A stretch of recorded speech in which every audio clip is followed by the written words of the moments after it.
C'est ma première visite à Dakhla. C'est vrai que à plusieurs reprises, j'avais prévu de me rendre à Dakhla.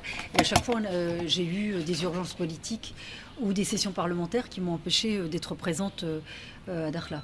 Donc j'ai saisi cette occasion de pouvoir venir aujourd'hui, puisque j'avais quelques jours, pour venir à Dakhla, pour d'abord découvrir cette ville, découvrir cette région du Maroc dont on parle beaucoup politiquement, mais qu'on connaît peu concrètement.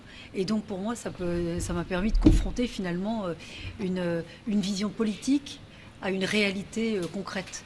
Et c'est vrai que la réalité que j'ai découverte est bien au-delà de ce que je pouvais imaginer. D'abord, moi j'ai été très frappée par le développement de cette ville, très développée, très ouverte sur le monde.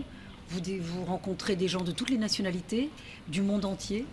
Une ville qui est rayonnante dans le vrai sens du terme, qui rayonne en termes économiques, en termes sociaux, mais aussi en termes politiques.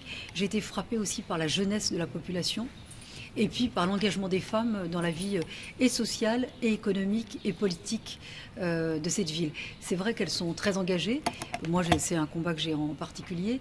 Et c'est vrai qu'on découvre une vitalité, une stabilité, une sécurité, mais une vraie liberté. Et je considère que c'est un véritable atout du Maroc aujourd'hui. Et c'est un atout qui est à mon sens, trop peu connu. D'abord, je trouve que alors, ma vision d'avant était une vision très politique. C'est-à-dire de dire que c'est une région du Maroc qui est effectivement qui est un trait d'union entre l'Afrique subsaharienne et le Maroc du Nord, pour ne pas dire l'Europe. Et donc, je considère que c'est une région intermédiaire, c'est avec une culture propre, une civilisation, enfin, c'est pétri de Maroc, mais avec des singularités.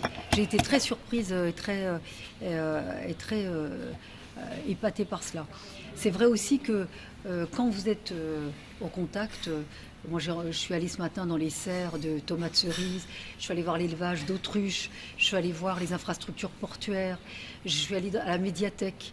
À chaque fois, j'ai été accueillie par des gens très jeunes, très ouverts, ouverts sur le monde, absolument sereins.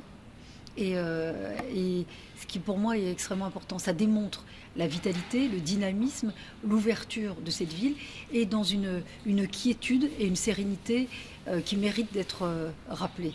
Et c'est ce que je disais tout à l'heure, c'est-à-dire que dans un contexte international, on n'est pas loin l'Afrique subsaharienne qui connaît aujourd'hui, c'est vrai, un véritable...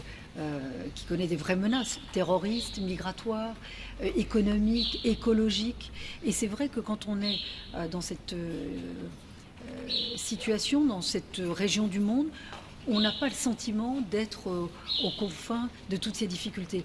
Donc ça montre aussi que Sa Majesté le Roi a eu une vision qu'il a anticipée depuis longtemps, qu'il met en œuvre aujourd'hui, qu'il a anticipé des réalités, qu'il intègre dans sa politique, mais il a une vision d'avenir pour le Maroc, pour le peuple marocain, mais aussi pour l'Afrique, et pour l'Afrique dans sa globalité, Afrique subsaharienne, mais aussi avec l'impact que ça a pour les pays européens.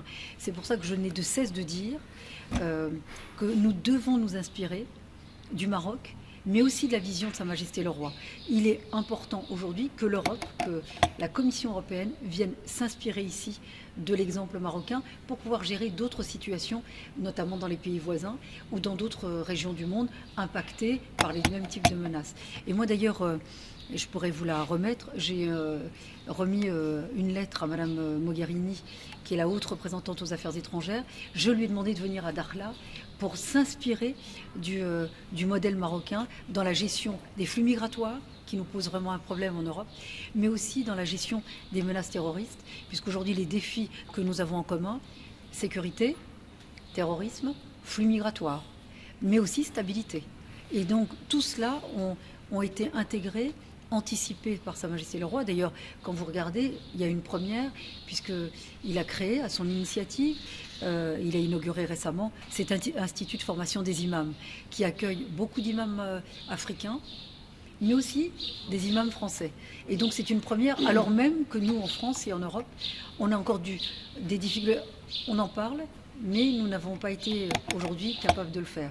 Donc peut-être, moi je demande notamment à Mme Mogherini de ne pas faire la même erreur que Mme Ashton, de ne pas faire la même erreur que la commission précédente, mais de venir à Dakhla pour s'inspirer de ce qui se passe ici.